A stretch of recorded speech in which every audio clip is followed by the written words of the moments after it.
Hello friends, welcome to विज्ञान तक। Friends, यह कक्षा 12th के बायोलॉजी का क्लास चल रहा है। आज मैं अध्याय नंबर 3 अर्थात मानव जनन का क्वेश्चन आंसर कराने वाला हूं। अगर आप भी क्लास 12th के बायोलॉजी का क्वेश्चन आंसर करना चाहते हैं तो आप इस वीडियो में बने रहिए। तो चलिए शुरू करते हैं।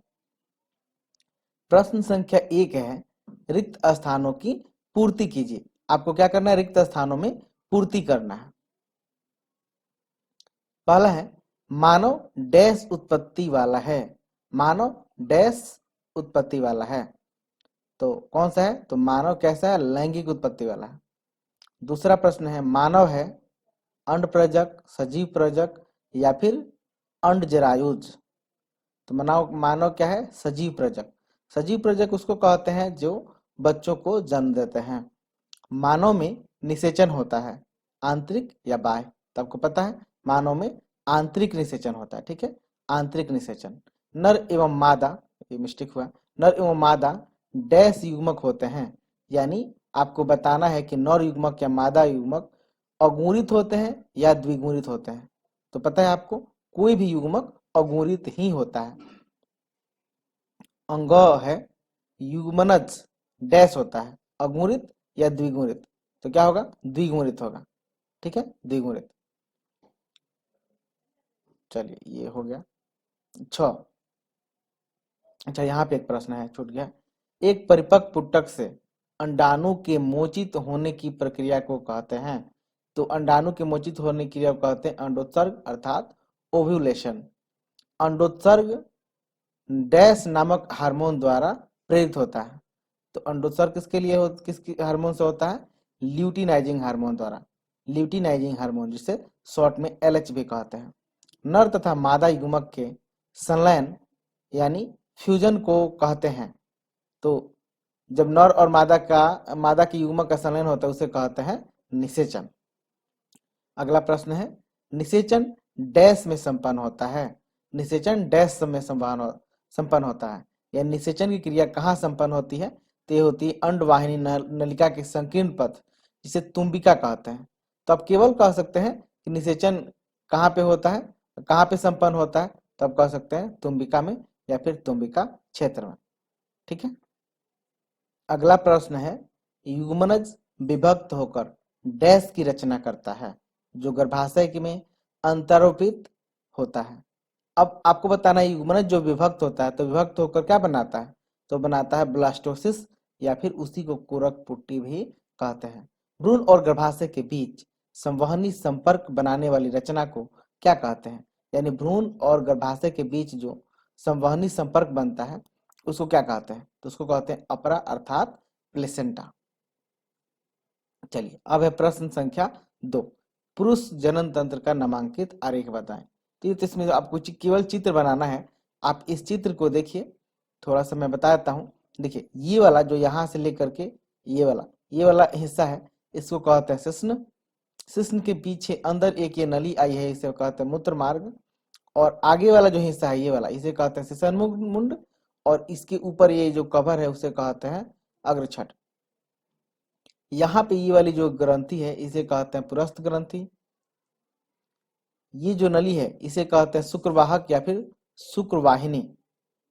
यहाँ पे जो पीला वाला क्षेत्र आपको दिख रहा है इसे ये है मूत्राशय और ये है शुक्राशय। मूत्राशय में ऊपर से एक नली आती है उसे मूत्रवाहिनी कहते हैं। और प्रोटेस्ट ग्रंथि के भीतर से और शुक्राशय से एक नलिका जाती है, ये वाली नलिका। इसे मैं मिटाता हूँ थोड़ा सा। ये वाली एक जो नलिका जाती है, एक सेकंड, ठीक है, ये वाली जो नलिका जाती है यहाँ से, ये वाली, उसको कहते हैं स्खलनी नलिका। ठीक है, ये मलाशय है और नीचे वाला है यहाँ पे गुदा द्वार है।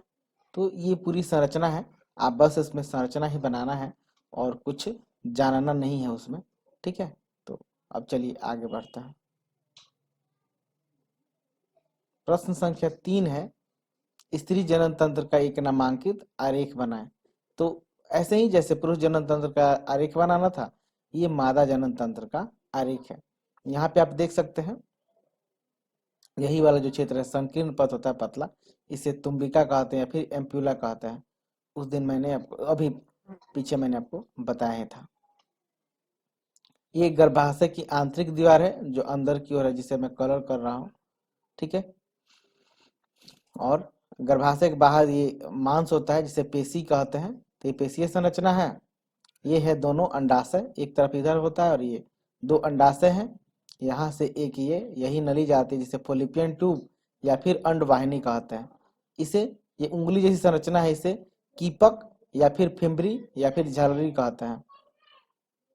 जहाँ पे गर्भाशय का पथ संकीर्ण हो जाता है, ये वाला हिस्सा जहाँ पे संकीर्ण हो जाता है, पतला हो जाता है, उसे ग्रीवा कहते हैं, ठीक है। और ग्रीवा संकीर्ण होता है, वहां पे एक नली होती है, उसको ग्रीवा नाल कहते हैं। ग्रीवा के नीचे वाला हिस्सा यानी ये वाला जो टोटल हिस्सा है ये वाला, इसे योनि कहते हैं, ठीक है। योनि और नीचे तक होती है जो 7 से 8 इंच लंबी तक हो सकती है। अब देखते हैं प्रश्न संख्या 8।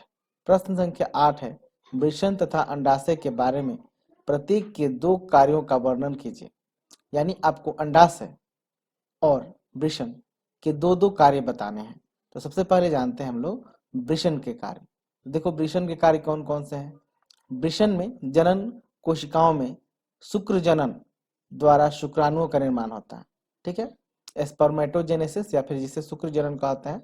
आप इसे भी कह सकते हैं कि वृषण में क्या होता है, शुक्राणुओं का निर्माण होता है। दूसरा, वृषण की अंतराली कोशिकाओं से एंड्रोजन हार्मोन स्रावित किए जाते हैं।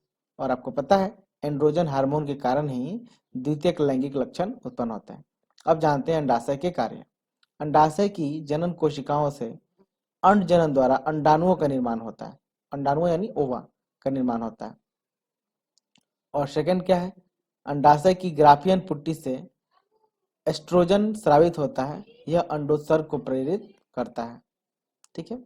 एक और कार्य जान लीजिए, अंडाशय में बनी संरचना यानी कार्पस ल्यूटियम से स्रावित प्रोजेस्टेरॉन हार्मोन गर्भाशय में निषेचित अंडाणु को स्थापित करने में सहायक होता है। चलिए आगे जानते हैं।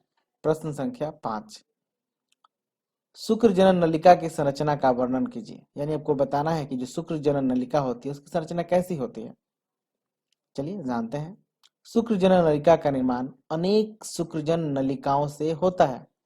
शुक्रजन नलिका के मध्य संयोजी ऊतक में स्थान स्थान पर अंतरालिक कोशिकाओं के समूह स्थित होते हैं। इन्हें लीडिंग कोशिकाएं भी कहते हैं। इनसे स्रावित नर हार्मोन्स के कारण द्वितीयक लैंगिक लक्षण उत्पन्न होते हैं। अब ये आप इसका चित्र देखिए, यही है सब अंतरालिक कोशिकाएं, ये जो रेड से आपको दिखाई दे रही हैं, ठीक है। और इन्हीं में अंदर ये वाले जो दिख रहे हैं ये परिपक्व होकर शुक्राणु बनते हैं। इसके साथ में इसमें रक्त वाहिनियां हैं ये, ठीक है। अंतरालिक कोशिकाएं अंदर दिख रही है रेड वाले के अंदर, और ये पूरा बीच बीच में रेड वाला पार्ट है वो क्या है, रक्त वाहिनियां हैं। देखिए प्रत्येक शुक्र जनन नलिका पत्री एवं कुंडलित होती है। यह 2 परतों, यहाँ मिस्टेक हो, 2 परतों से घिरी रहती है। बाहरी परत को बहिकुंचक और भीतरी परत को जनन एपिथेलियम कहते हैं। जनन एपिथेलियम का निर्माण मुख्य रूप से जनन कोशिकाओं से होता है। इसके मध्य स्थान पर सार्टोली कोशिकाएं पाई जाती हैं। जनन कोशिकाओं से शुक्र जनन द्वारा शुक्राणु का निर्माण होता है। शुक्राणु सार्टोली कोशिकाओं से पोषक पदार्थ जैसे पदार्थ एवं ऑक्सीजन प्राप्त करते हैं। प्रश्न संख्या 6, शुक्राणु जनन क्या है। संक्षेप में शुक्राणु जनन की प्रक्रिया का वर्णन करें।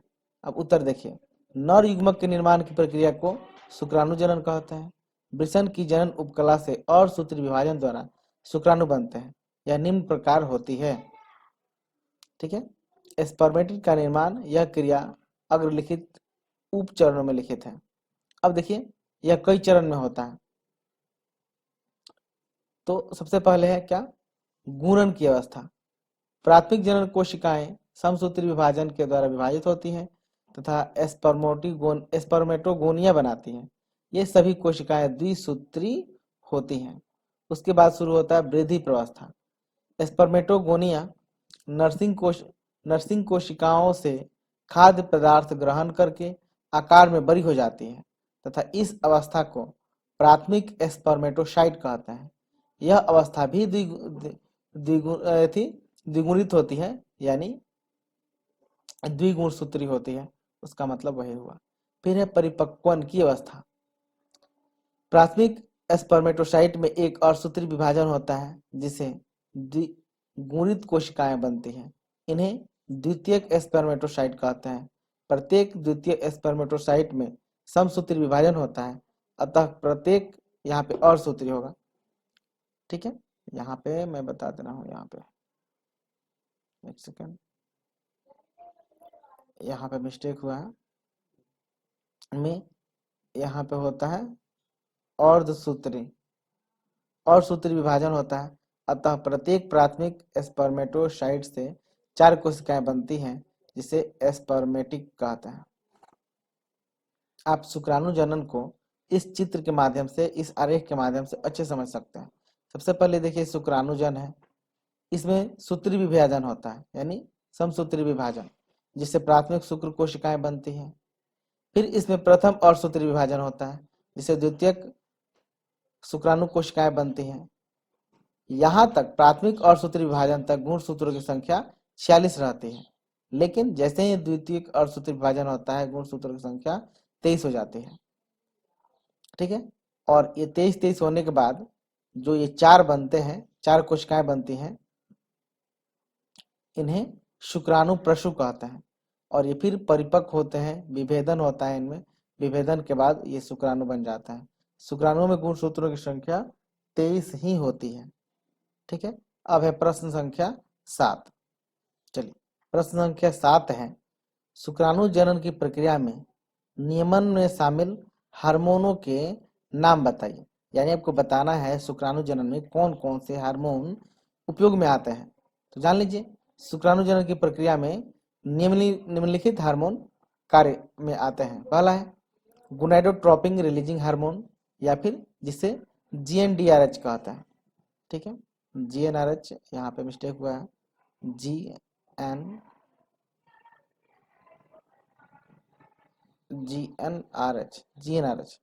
Gonadotropin releasing hormone. तीसरा है ल्यूटिनाइजिंग हार्मोन, या फिर LH कहते हैं। तीसरा है फॉलिकल स्टिमुलेटिंग हार्मोन, या फिर FSH। चौथा है एंड्रोजन, और पांचवा है इनहिबिन।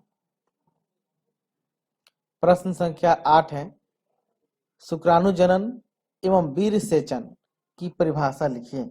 यानी आपको पहले शुक्राणु जनन बताना है और फिर वीर्य सेचन बताना है।